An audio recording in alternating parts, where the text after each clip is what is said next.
everyone, welcome to the next episode of Lessons from Life, and today I want to talk about the journey and why it matters just as much as the goals we reach, if not even more.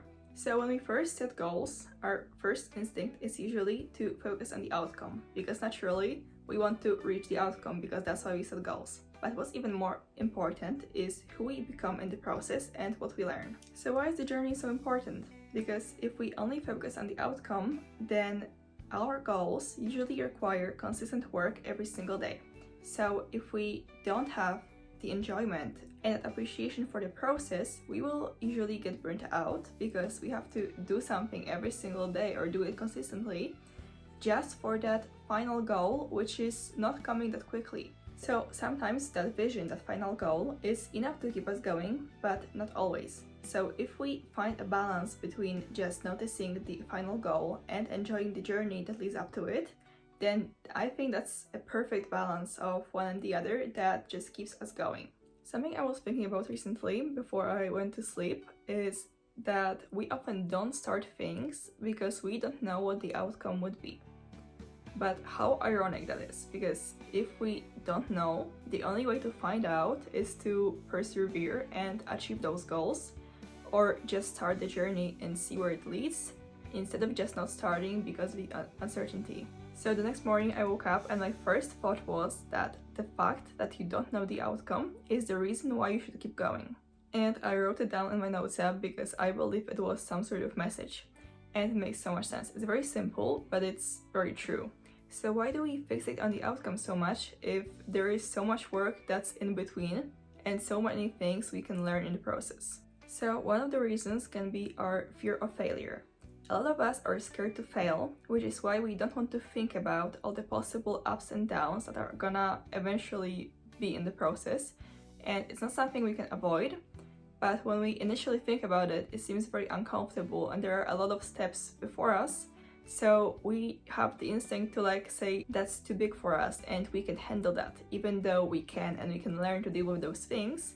When it seems hard at the beginning and we don't know where to start, if we don't realize that just starting is the hardest part, we can put it off for years and years. Also, this is where self-trust and believing in yourself comes in, because if you have enough confidence that you will eventually achieve your goals, even if you don't see any results at the beginning, you actually have a chance of winning. Because if you give up, you won't know if tomorrow would be your lucky day and if you would start seeing effects of your hard work next day or next week.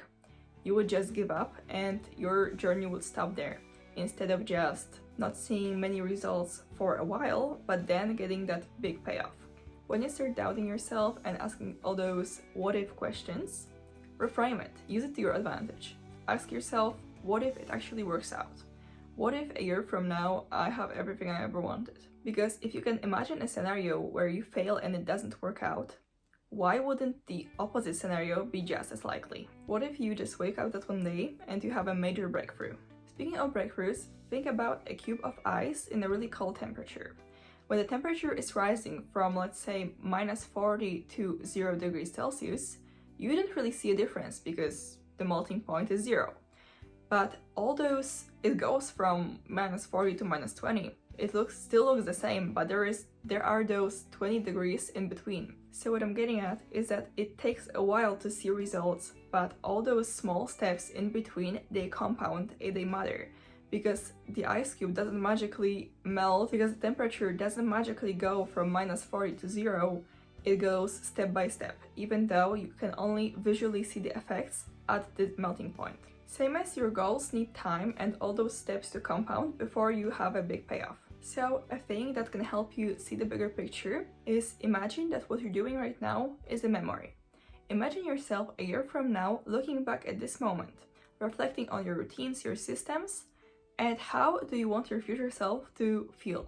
Do they feel proud that you started finally cultivating those habits and discipline that they can now have an easier life?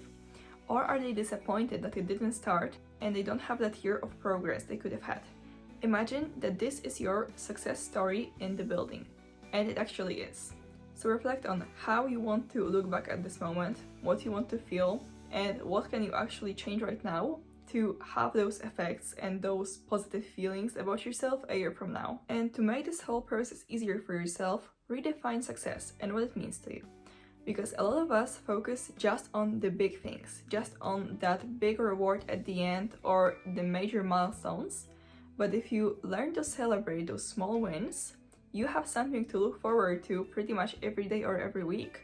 And that way, that motivation compounds.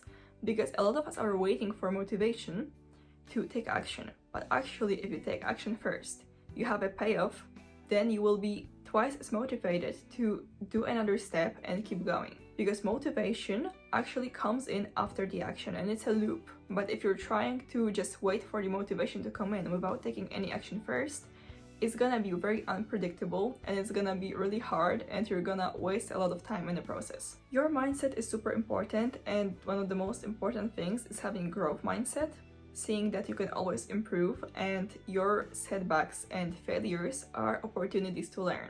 You will not make the same mistake again, so why are you upset about it? That was a great lesson you have learned, so now you can come back, reflect, and do it differently. You don't have to give up just because you failed once. If your attention span is really bad, and it probably is, because that's the reality for most of us, you can actually use it to your advantage. If you want to, for example, scroll or play games, you can actually set a goal or just tell yourself that if you study or do something productive for some time, you can scroll or play a game for the same amount of time.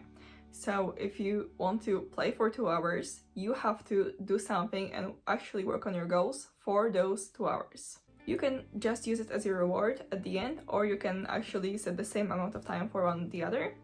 But it doesn't really work if you have a lot of work to do, because if you have 8 hours of work to do, then you can't really play for another 8 hours. But working out that system and seeing how it fits into your routine can be really helpful. So another really crucial step is gratitude and reflection. Acknowledge everything you have right now and what you already achieved before you move on to just thinking about the future.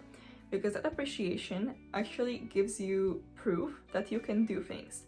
And all the things you have achieved and done in the past are more of a reason in your proof portfolio that you can look at, and it proves to you that you can achieve more things. I hope it makes sense.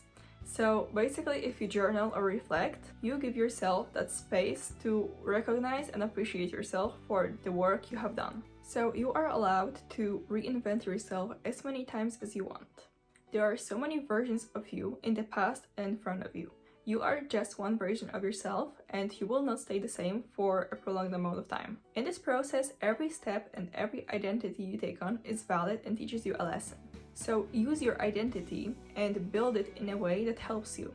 Tell yourself things like, I am a productive person and one of my values is achievement. I value achievement, so I will do my best to accomplish it and act accordingly to my values. And also, let your goals be fluent and evolve and change with you, because your goals can change always, and you can realize halfway through the journey that you actually don't want to do the thing you always wanted to do or you thought you wanted to do.